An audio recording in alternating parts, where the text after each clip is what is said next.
Assalamualaikum warahmatullahi wabarakatuh. Alhamdulillah. Alhamdulillahillazina istaqamu rabbuna Allah. Thumma istaqamu tatanazzalu alaihimul malaikah alla takhafu wa la tahzanu wa abshiru bil jannati allazi kuntum tu'adun. Asyhadu an la ilaha illallah al-malikul haqqul mubin wa asyhadu anna Muhammadan abduhu wa rasul al-mab'uus rahmatan lil alamin. Allahumma shalli ala sayyidina wa habibina wa syafi'ina wa maulana Muhammad khatamil anbiya wal mursalin wa ala alihi wa ashabihi ajma'in. Subhanaka la ilma lana illa ma 'allamtana innaka antal alimul hakim. Rabbi shrah li sadri wa yassir li amri wahlul 'uqdatam min lisani yafqahu qawli. Wa ya ayyuhallah ittaqullaha haqqa tuqatih wa la tamutunna illa wa antum muslimun. Faqad qala Allah ta'ala fi kitabihil karim wa huwa asdaqul qailin. A'udzu billahi minasy syaithanir rajim. Bismillahirrahmanirrahim. Innamal mu'minuna allazina idza dzukirallahu wajilat qulubuhum wa idza tuliyat 'alaihim ayatuhu zadatuhum imana wa 'ala rabbihim yatawakkalun. Shadaqallahul azim wa shadaqa rasuluhun nabiyil karim wa nahnu 'ala dzalika minasyahidin wasyakirin walhamdulillahi rabbil alamin. Kaum muslim yang berbahagia, rasa syukur yang tak terhingga, saat ini, detik ini kita masih mendapatkan hidayah dari Allah Subhanahu wa ta'ala hingga kita mampu melangkahkan kaki. Mudah-mudahan setiap langkah kita menggugurkan segala dosa-dosa kita dan setiap ayunan tangan mengangkat derajat kita di sisi Allah Subhanahu wa ta'ala. Semoga salat Jumat kita ini diterima di sisi Allah Subhanahu wa ta'ala. Selawat dan salam kita curahkan kepada junjungan Rasulullah Muhammad sallallahu alaihi wasallam. Allahumma salli wa sallim alaihi, Nabi yang menyelamatkan kita dari belenggu kemusyrikan sehingga kita tidak lagi menyembah berhala, menyembah patung, menyembah pohon-pohon, menyembah matahari. Patutlah kita bersyukur kepada Allah Subhanahu wa ta'ala telah mengutus Rasulullah Muhammad sallallahu alaihi wasallam yang akan menyelamatkan kita dari kegelapan menuju terang menderang. Jamaah Jumat yang berbahagia, selaku khatib senantiasa mengajak kepada seluruh jamaah, mari kita meningkatkan iman dan takwa kita kepada Allah agar kita bisa mendapatkan hidayahnya. Sebagai umat yang beriman, minimal 17 kali dalam sehari semalam kita bermohon hidayah kepada Allah, yang mana ketika kita salat membaca ihdinas siratal mustaqim, ya Allah tunjukilah jalan yang lurus, berikanlah hidayah kepada kita hamba-hambamu yang beriman. Mungkin di antara kita ada yang bertanya-tanya, apakah saya ini sudah termasuk orang yang mendapatkan hidayah? Mudah untuk mengetahui. Ada indikator-indikatornya, ada ciri-cirinya yang disampaikan oleh para ulama-ulama kita. Sedikitnya ada 5 yang kita insya Allah bahas secara rinci karena kita dibatasi dengan waktu. Pertama, indikator orang-orang yang mendapatkan hidayah Allah adalah mudah menerima ajaran Islam, menyambut penedina neriko agamai melalui tenagana, melalui pangkaukenna, mudah terasa untuk melakukan ketika Islam memanggil. Ini berdasarkan dengan firman Allah dalam surah Al-An'am ayat 125. Wa may yuridillahu an yahdiyahu yashrah sadrahu lil Islam. Siapa yang dikehendaki oleh Allah mendapatkan hidayah, yashrah sadrahu lil Islam, akan dibuka hatinya dengan lapang. Hatinya terbuka lebar, mudah menerima ajaran agama, mudah menerima Islam. Wa may yurid ayudillahu yaj'al sadrahu dayyiqan kharajan ka'annama yas'adu bis sama'. Tapi orang-orang yang tidak mendapatkan hidayah, yaj'al sadrahu dayyiqan, akan dijadikan hatinya sempit, susah, berat. Ka'annama yas'adu bis sama', sebagaimana orang-orang akan memanjat langit. Bagaimana orang-orang memanjat hujan. Jangankan hujan, gunung saja kita daki sangat susah, apalagi mendaki langit. Kadzalika yaj'alullahu rijalal ladzina la yu'minun. Itulah siksaan bagi orang-orang yang tidak beriman. Kita berlindung kepada Allah. Orang yang tidak mendapatkan hidayah sangat susah melakukan kebaikan-kebaikan, sangat susah melakukan perintah agama, berat rasanya. Padahal tujuan kita diciptakan oleh Allah di muka bumi ini adalah wa ma khalaqtul jinna wal insa illa liya'budun.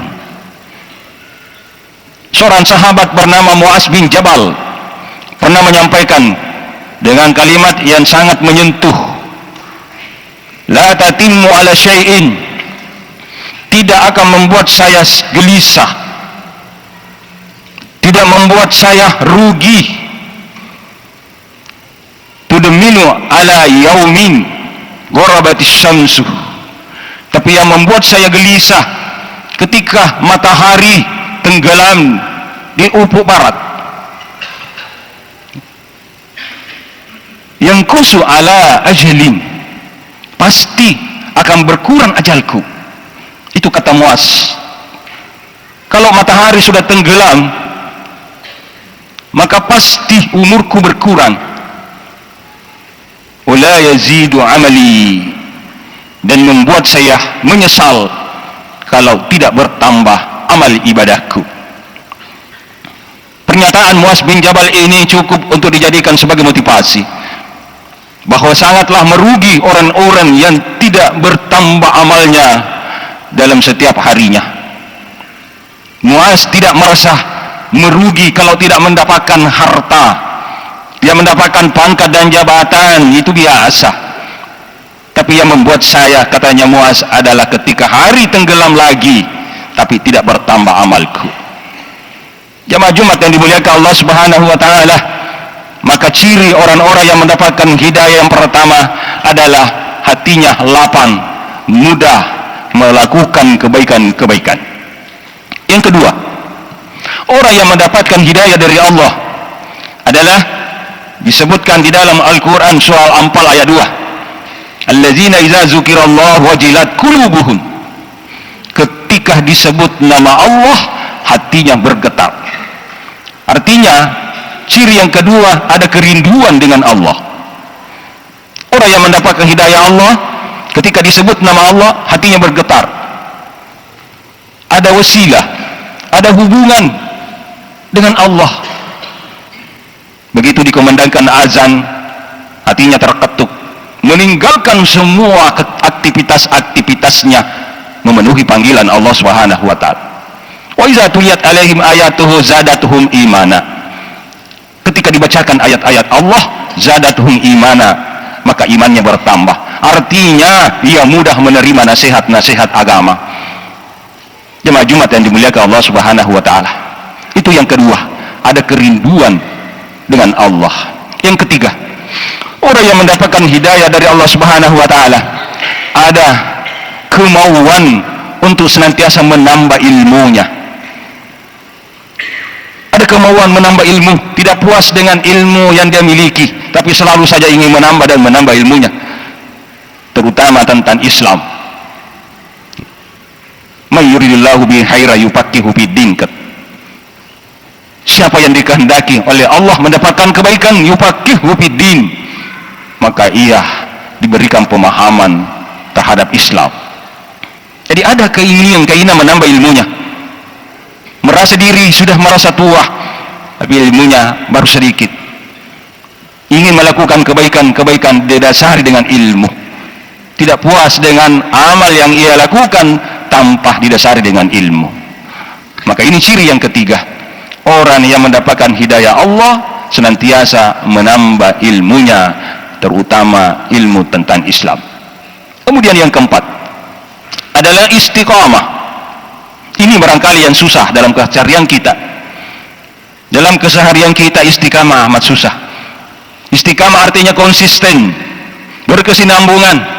Kalau sekali-kali boleh, ya, sekali-kali salat tahajud mungkin bisa, sekali-kali salat duha mungkin bisa, sekali-kali ngaji bisa, tapi konsistennya itulah, istiqamahnya itulah. Ya. Al-qalilul karra khairum minal katsiri sarra. Padahal dalam agama kita memandang bahwa yang sedikit itu berkesinambungan lebih baik daripada banyak tapi terputus. Ya. Jemaah Jumat yang dimuliakan Allah Subhanahu wa taala. Maka istiqamah, orang-orang yang istiqamah amatlah dimuliakan oleh Allah Subhanahu wa taala. Innal ladzina qalu rabbuna Allah tsumma istaqamu, orang yang istiqamah itu dikatakan kepadanya, alla takhafu wa la tahzanu, janganlah engkau ragu dan takut, wa absyiru bil jannati allazi kuntum tu'adun. Ketika menjelang sakratul maut, maka datanglah malaikat-malaikat memperlihatkan tempat-tempatnya di dalam surga, sehingga mereka dicabut nyawanya dengan tanpa merasakan sakitnya sedikit pun. Terakhir, orang yang mendapatkan hidayah dari Allah adalah ikhlas menerima cobaan. Ikhlas menerima cobaan, berani hidup, harus berani menerima cobaan. Kullu nafsin sa'iqatul maut, setiap nyawa pasti merasakan kematian. Wa nabluukum bisyarri wal khairi fitnah, tapi sebelum engkau merasakan kematian, kamu akan diuji, ya, bisyarri wal khair, kebaikan, kejahatan atau kebaikan. Dua hal inilah yang harus kita terima dengan ikhlas. Ada orang yang diuji dengan kebaikan, ia lolos. Diuji dengan harta, pangkat dan jabatan, tapi mereka lolos. Bagaimana Nabi Sulaiman ketika ia berkata, haza min fadli rabbi, apa yang ada pada diri saya ini, harta yang berlimpah, ilmu yang tinggi, bisa berbicara dengan hewan-hewan, dia menguasai semua makhluk-makhluk Allah, tapi ia tidak sombong, ia tidak lupa diri. Dia mengatakan, haza min fadli rabbi, semua ini adalah pemberian dari Tuhanku, bukan karena saya pintar, bukan karena saya kuat bekerja, tapi semua yang saya dapatkan ini semata-mata karena pemberian dari Allah Subhanahu wa taala. Bahkan dia mengatakan, kalau harta ini saya tidak mampakkan di dalam ajaran agama, maka justru harta ini bisa menyebabkan saya jauh dari surga, bisa menyebabkan saya terlambat masuk surga. Hadirin jamaah dimuliakan Allah Subhanahu wa taala. Yang kedua, ada orang yang diuji dengan musibah, penyakit, kemiskinan, tapi ia juga lulus. Kenapa menjadi contoh teladan bagi Nabi Ayub? Nabi Ayub ketika ditimpa penyakit yang betul-betul penyakit yang tidak ada bandingannya, karena memang Allah ingin memperlihatkan pada semua layak manusia bahwa seorang hambaku yang bernama Ayub ditimpa musibah yang begitu deras, tapi ia mengucapkan, anni massaniyad durru, ya Allah, aku ini sakit, wa anta arhamur rahimin, tapi saya tahu kalau engkau ya Allah maha pengasih maha penyayang. Nabi Ayub pun lolos dari ujian musibah. Inilah yang bisa kita jadikan sebagai teladan, dua orang sosok Nabi yang patut kita jadikan sebagai contoh dalam kehidupan kita, bahwa kita tidak akan pernah terlepas dari ujian dan cobaan sebelum ajal menjemput kita. Demikian barangkali yang sempat saya sampaikan tentang orang-orang yang mendapatkan hidayah dari Allah. Yang pertama adalah orang yang mudah menerima ajaran agama Islam. Kemudian yang kedua, dia ada kerinduan di dalam hatinya kepada Allah. Yang ketiga, ada kemauan untuk menambah ilmunya tentang Islam. Yang keempat, istiqamah dalam menjalankan perintah-perintah Allah. Yang kelima adalah ikhlas menerima cobaan-cobaan dari Allah Subhanahu wa taala. Barakallahu li wa lakum fil Qur'anil azim wa nafa'ani wa iyyakum fihi minal ayati wa zikril hakim wa taqabbal minna minkum tilawata innahu as-sami'ul alim. Aqulu qawli hadza wa astaghfiruh innahu huwal ghafurur rahim.